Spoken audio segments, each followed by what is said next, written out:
So the best part about making a video like this is that I'm not paid a single dime by Canon, nor am I given a production model of a camera so that I would feel the need to say anything good about Canon so that I got another production model in the future.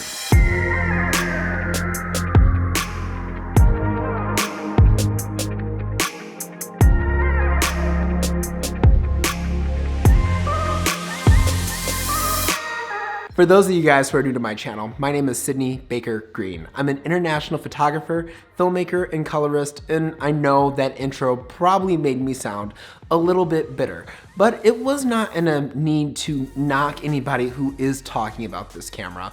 I'm letting you know why it matters that I don't have this camera, and I'm giving you my honest opinions about it.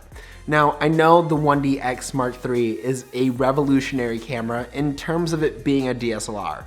You're getting 5.5K raw video, and I think that's something that's absolutely amazing. And some of the photo features out there are really pushing the limits of what a DSLR is capable of. My issue with this camera is not what it's able to do, but more so what it's not able to do that its predecessor was definitely able to do. So for those of you guys who don't know, I am shooting with the 1DX Mark II. It is capable of things like 4K at 60 frames per second in dual pixel autofocus. Granted, this camera is from 2016.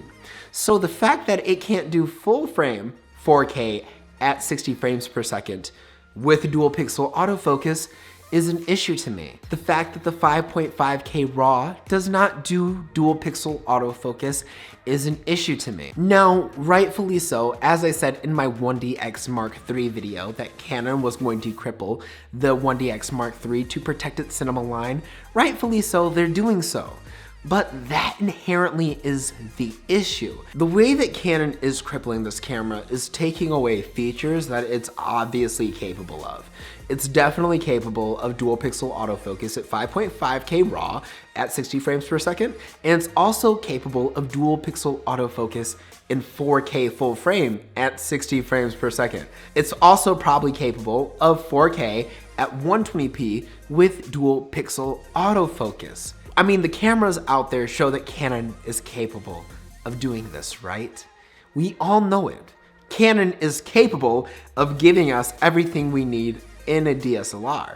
But they're not doing so because this camera has the addition of C-Log, more dynamic range, and that means it directly competes with its EOS Cinema competitors. Right? Well, that in itself is not the issue. The fact that the Canon DSLR can do this and it's protecting its cinema line isn't the issue. The fact is that whichever way you look at it, somewhere there's not being innovation pushed, right?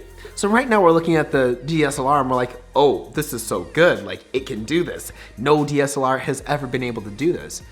But easily this DSLR can do what a lot of EOS Cinema cameras can do. It directly competes with the C200. It directly competes with the C500 Mark II, which is a 5.9K. Although we may not have the argument that they're holding back innovation in the DSLR line, we can now have the argument that they're holding innovation back in the EOS Cinema line. So the conundrum here becomes a conundrum of the consumer. When we buy products like this and we allow them to not push innovation in either direction, we give them permission to continue doing things like this to us. It's the same example I gave with the iPhone. A lot of the iterations of the iPhone are almost completely the same or have features added to it that are marketed as brand new, even though these features have been in previous phones for almost years. So when we're looking at this EOS Cinema line, they're not pushing innovation even in their professional cameras. That's why they have to cripple the consumer cameras so that they don't compete with their professional cameras. Even though these professional cameras should definitely be pushing more innovation, something needs to be pushing more innovation than whatever it is being pushed.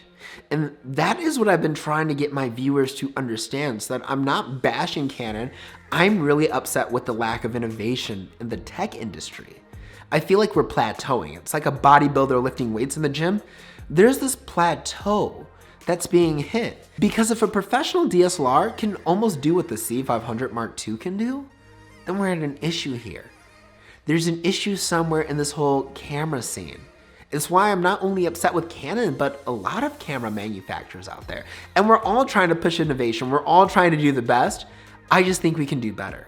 And I knock nobody who is talking about this camera. It's smart for Canon to have influencers and people on YouTube talk about this camera to build hype. A company needs to make money. I, as a YouTuber, need to make money. I just think we should expect better from our camera companies. Simply put. And I'm glad I can say that because ain't nobody paying me to own a single camera. We can do better in this camera industry. We can do better by consumers. We can stop crippling bodies and get back to the days where we pushed innovation, where we were truly excited about each and every camera out there and we didn't have to settle.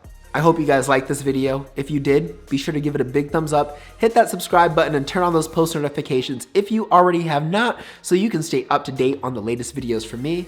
Be sure to follow my YouTube fam. Their links are in the description down below, and be sure to follow my social media. The links are also in the description down below. If you are ever feeling uninspired, uncreative, or just want to give up on life, remember, every day airplanes take off against the wind. Keep climbing, stay inspired, and as always, stay fabulous. My name is Sidney, and I'll see you guys next time. Peace out.